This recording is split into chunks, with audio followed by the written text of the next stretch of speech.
I will proceed to court to ask for disqualification of Atiku Abubakar. He is not fit to run for the highest office of the land.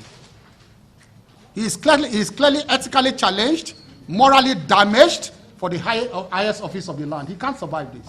He can't. We call on the Fourth Estate of the Rim to resist the temptation of partisan recruitment at this moment. You know partisan recruitment. They will go around with envelope now. Gentlemen, it is your treasury we are talking about. This is damaging. It is the nation we are talking about, not brown envelope. It's beyond brown envelope. This is highest criminality that they practice at the highest office, highest level from this candidate that serially abused his office as Vice President of Nigeria. And all right, guys, welcome again to Chris Og Media on General Happenings. As usual, that was just an introduction to the full clip. Guys, don't forget it is 40 days until the 2023 presidential election. Until the February 25, 2023 presidential election, a lot is happening. Every presidential candidate is looking for one means or the other to demarket other presidential candidate through their spokesperson.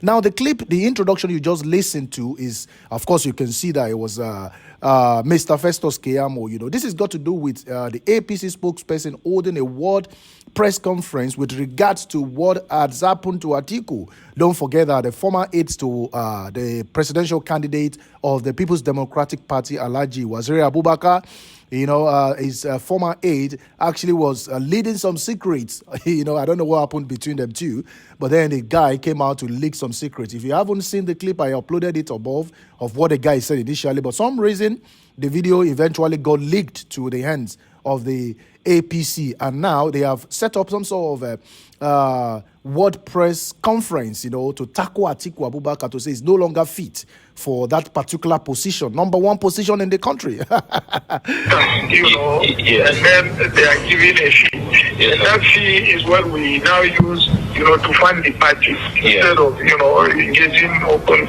So he gave me the names of Fashawe, Andy Uba, and the late this guy, you know, from Borno State, who died in that plane crash. Trying to the three of them. Okay, sir. So I now incorporated companies and I put them in subscribers. Yes. And one of the companies was Marine Floats. Yes, sir. So when this governor sent a donation to the party, now he sent it to Marine Floats. So it was paid into Marine Floats. Yes, sir. You know, that account was very well investigated by EFCC to see whether, you know, there was any vision. They found out that there was nothing. Yes, sir. So that was where the 100 million went to. It did not go to Atiku Abubakar. It went to Marine Float. And Marine Float was an SPV, special purpose vehicle, created, you know, as a consulting company. So okay, sir. That was the way I handled it. Okay, sir. Yes. So that was what I really tried to explain to you. No money was given to Atiku Abubakar. Well, gentlemen, that is the summary of it. It went on and on, but that is the meat of it. And I'm sure you got the meat of the gist. This has been in the public domain, and I'm sure you have also listened to it and saw it, including the emails that preceded the call. There were other two companies that he did not mention, but he mentioned Marine Float, by which they were siphoning money from the public coffers. Now, gentlemen, possible infractions of the law. From the oral account of the whistleblower, the voice notes, and all other supporting documents, these are the possible infractions of the law Atiku Abubakar has committed, and we urge his prosecution along these areas. 1, he has committed possibly offenses against the Code of Conduct for Public Offices. Check sections 5, 10, 13, and Code of Conduct Bureau and Tribunal Act, which states as follows. 5 says, a public officer shall not put himself in a position where his personal interest conflicts with his duties and responsibilities.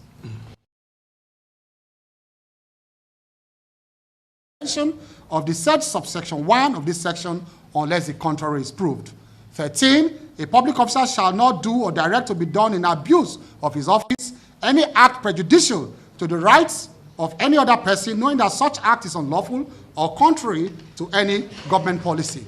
Section 17, a public officer who does any act prohibited by this act through a nominee, listen very carefully, through a nominee, trustee, or other agent shall be deemed ipso facto to have committed a breach of this act. Now, there are also offenses against the Money Laundering Act, money laundering law here. Section 18 of the Money Laundering Prevention and Prohibition Act 2022 states as follows.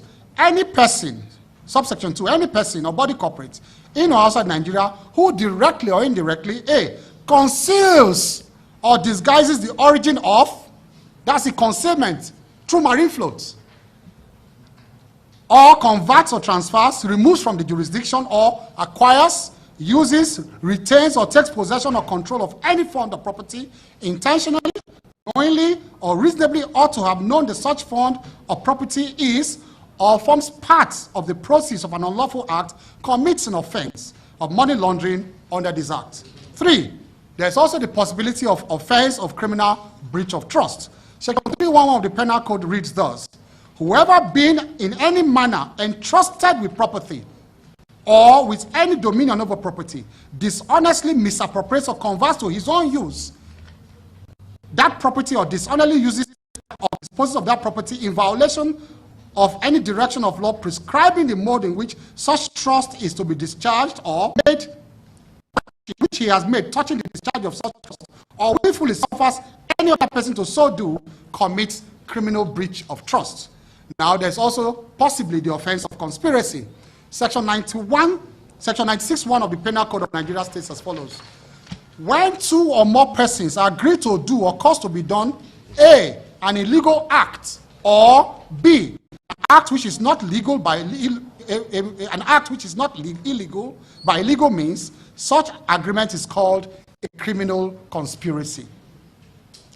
Now, we want to make the point that Atiku does not enjoy immunity simply because he is a presidential candidate. And we're saying this because we understand that the law enforcement agencies may be reluctant to act simply because of the perception or persecution of a presidential candidate that this may evoke. However, facts are sacred. The facts so far presented to the world clearly indicate that Abubakar has a case to answer. He has an explanation to make. In other climes, when such serious allegations arose, in the middle of campaigns, the law enforcement agencies acted decisively. You may recall that in 2016, in the middle of campaigns for the exalted office of the Presidency of the United States, the of private emails against Hillary Clinton when she was Secretary of State. In fact, the case was referred to the Justice for likely prosecution few weeks to actual voting. Though she was later cleared, it has restated that a sane and dispassionate system never allowed such side talks to dissuade, to distract them from initiating a process of investigation. That is all we are asking for. It is the minimum expected of in a constitutional democracy. That is what we call authorities to do in the case of Alhaji Atiku Abubakar. He has to be arrested, to be invited. He's not God. He's not. He doesn't enjoy immunity because he's a candidate. He must be invited. Now, we also made the point that all monies should be recovered from the marine float account. They should go back, whoever took money from there. The issue of the marine float account is not new to Nigerians. In the voice note, Alhaji Atiku Abubakar can be heard boasting that the issue of that account was thoroughly investigated by the EFCC, yet he was smart enough to escape. However, we note that in 2006, at the height of public quarrel between Obasanjo over the sharing of money, the same PDP, and I'm sure you all have seen it, the same PDP officially asked Atiku to recover 100 million naira that he took from that account. It's official. Not we saying it. PDP at that time officially told Atiku Abubakar to refund 500 million naira he took from that same account. So these are not just stories made up. In the circumstance, the nation now knows that the marine float account and other similar accounts were big accounts. Chiwaju Bola Ahmed Tinubu was toiling hard, very hard, dutifully and meticulously laying the foundation to rebuild Lagos. 2 criminals were stealing money in Abuja at that same time. Now, following these revelations, it becomes clear that Atiku Abubakar has absolutely nothing to campaign on again, as the period of 1999 to 2007 that he always relies on can now be described to by Nigerians as the SPV years, when they ran Nigeria aground. So anytime they come on air again and say, you know what, between 1999, you mean the SPV years? That's what you tell them. You mean the special purpose years. That whilst President Obasanjo and Atiku deprived the good people of Lagos State their local government monthly allocations, even after this disagreement over monies they both stole in the SPV accounts at that time. We also call for the protection of the whistleblower. When President Muhammad Buhari came to office, one significant policy he adopted was that of whistleblowing. You are all witnesses to the fact that that policy has recorded tremendous success with the recovery of millions of dollars from various hidden sources. One was the famous Ikoyi apartment heist. These recoveries have been used by the Buhari administration to fund our budgets and build infrastructure we see springing up everywhere in the country today. We also recall that recently the Federal Executive Council approved a bill to be forwarded to the National Assembly for legal backing to the policy and legal protection for the whistleblower. I made tremendous contribution that day when that bill came to the Federal Executive Council for it to be forwarded to the National Assembly. We have approved it, a bill to protect whistleblowers. In the light of the above, we call on all well-meaning Nigerians and the law enforcement agencies to protect the whistleblower, Mr. Michael Achimugu, who has blown this whistle on Atiku Abubakar. No harm must befall him or members of his family. We suspect that some goons of Atiku Abubakar are planning to eliminate him and members of his family. In fact, my big brother, FFK, actually hinted me about something like that yesterday. We shall hold Atiku Abubakar responsible if anything befalls this patriotic Nigerian or members of his family. We also encourage him to reveal to Nigerians, or members, to reveal to Nigerians those earth-shaking revelations he is withholding for the sake of this nation and the future of our children. We know that he said he's not going to reveal so many things. This is just what is important for the campaign. But please, we're begging him, reveal all. Nigerians deserve to know who wants to occupy that office of president. Now, we made the point of conspiratorial silence. We said so far we are disillusioned, but we are not surprised at the conspiratorial silence of a section of the media over this grave issue of national importance. Even after seeing court processes in form of a sworn affidavit, we observe an embarrassing silence yet from a section of the media. We have consistently made our case against the unethical and partisan antics of some media houses, and this development vindicates us.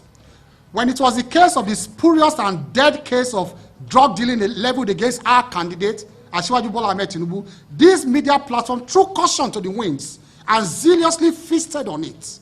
Of course, we gallantly came out. We didn't hide. We came out and vigorously disproved all the tissues of lies against our candidates. All of us here. We hiding, all of them. They can't face the cameras. Because, why? Because they're even scared of what the young man is holding. Because the young man warned them that if you talk, earth-shaking revelation will begin to drop. So they ran away. Even the garrulous ones ran away. They should come out like us now. Come out and defend their principle. They don't know who they are campaigning for. They don't. They don't know. This person was actually closer to him than all of them. And that's what he told them. You saw pictures of him in Atiku's bedroom in Dubai. You saw pictures of him everywhere with Atiku. They don't even know that they are not closer to him than him. So, but now, the press has gone strangely quiet. Well, whether they keep quiet or not, it's our firm belief that the judiciary is the last hope of the hopeless. In this case, the judiciary will not be quiet. It is there. It happened to Nixon too. If you forgot, Nixon in the United States, unethical practice as president, this as candidate. Our code of conduct says once you breach the code of conduct, use companies and people to take, you are banned from public office. So I don't know whether the PCC will approve court actions, but me, knowing me and my trajectory for the last 30 years in this country, I have fought principalities using the instrumentality of the law. I've gone to prison for it. They have charged me to court. I have written a letter this morning Apart from this, to the law enforcement agencies. The PCC, if they don't approve me, if Asiwaju say I should stop campaigning for him because of this, I'll stop. This is national interest. If you say drop from cabinet because of this, I will drop. This is national interest. I am going to court myself. Apart from the PCC decision on this, I have written to them and the letters are there, distribute to all of them. 3 law enforcement, giving them an ultimatum. I will proceed to court to ask for disqualification of Atiku Abubakar. He is not fit to run for the highest office of the land. He is clearly ethically challenged, morally damaged for the highest office of the land. He can't survive this. He can't. We call on the 4th estate of the Rim to resist the temptation of partisan recruitment at this moment. You know partisan recruitment. They will go around with envelope now. Gentlemen, it is your treasury we are talking about. This is damaging. It's the nation we are talking about, not brown envelope. It's beyond brown envelope. This is highest criminality that they practice at the highest office, highest level from this candidate that serially abused his office as Vice President of Nigeria. Thank you, and God bless you. Signed.